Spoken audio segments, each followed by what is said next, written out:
les anciens ministres, des services, représentants des services centraux déconcentrés du ministère de l'économie numérique, des autres départements ici présents, mesdames et messieurs représentants des entreprises du secteur, mesdames et messieurs en vos rangs et qualités, je voulais d'abord rassurer, monsieur le ministre, que compte tenu de l'importance de cette activité, de cet atelier, ma présence n'était pas simplement souhaitée, mais elle était obligatoire. Elle est obligatoire parce que c'est à une véritable industrie, une industrie du numérique que nous appelons. Je disais ici il y a moins d'une semaine, dans cette même salle et à cette tribune, au moment où je m'adressais aux industriels, que les nouvelles technologies d'information et de communication doivent aussi constituer pour notre pays un nouveau secteur économique. Un nouveau secteur économique qui aura sans doute un impact important en termes de développement économique et social, mais aussi en termes de gouvernance et donc finalement, simplement en termes de progrès pour les Maliens. Progrès dont nous sommes investis. Le chef de l'État, son Excellence Ibrahim Boubacar Keïta, son gouvernement, pour faire en sorte que notre pays, par notre action, puisse connaître d'abord la paix, mais ensuite le progrès socio-économique auquel nos compatriotes ont droit. Donc c'est une obligation que d'être là à cette heureuse initiative pour laquelle vous devez être félicité, monsieur le ministre, vos collègues, tous ceux qui ont travaillé sur ce dossier, notamment les jeunes talents, dont un vient de présenter brillamment cette stratégie, devant permettre à notre pays de se situer. Nous l'espérons, en tout cas nous allons faire tout pour ce faire, dans le quota des pays qui ont franchi le pas décisif vers le numérique. Vous l'avez dit, monsieur le ministre, dans votre intervention, le e-gouvernement, comme les autres éléments qui concourent dans la mise en œuvre de cette stratégie, deviennent une nécessité absolue. Le Mali est un pays vaste, est un pays étendu, est un pays où on a ici ou là un enclavement important et un accès quelquefois difficile aux zones d'habitation.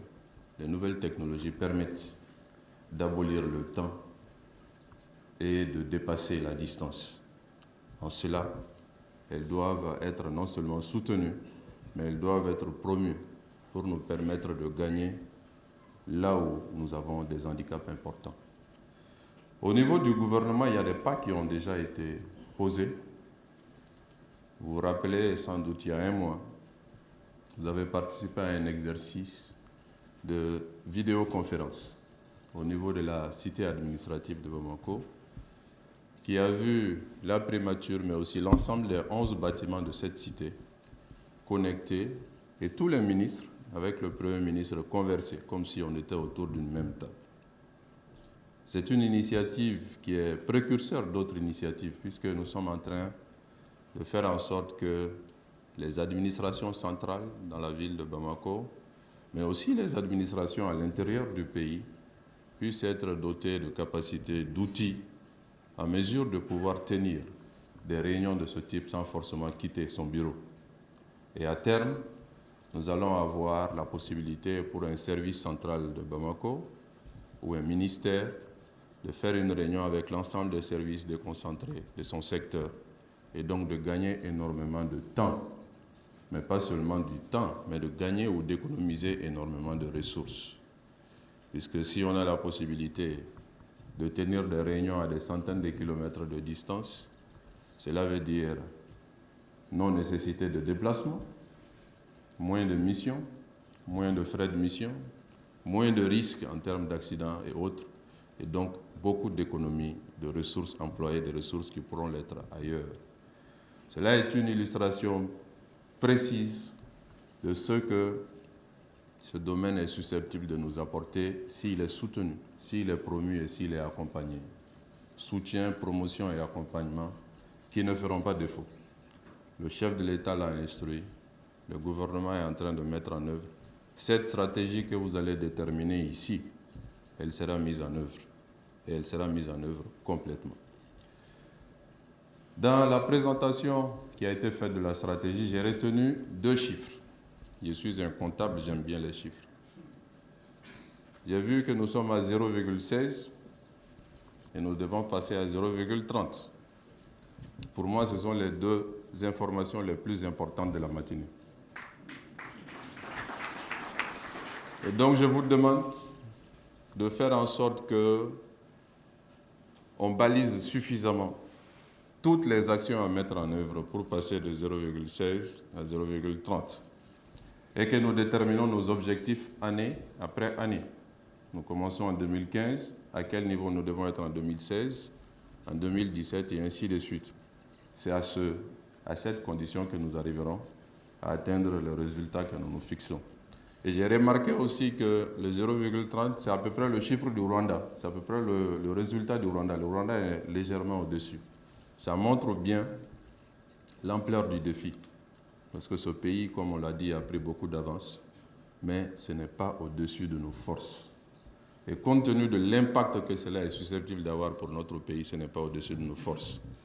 Nous sommes un pays étendu, je l'ai dit tout à l'heure, donc c'est à notre profit, cette stratégie, mais nous sommes aussi un pays de culture, de tradition, de savoir-faire.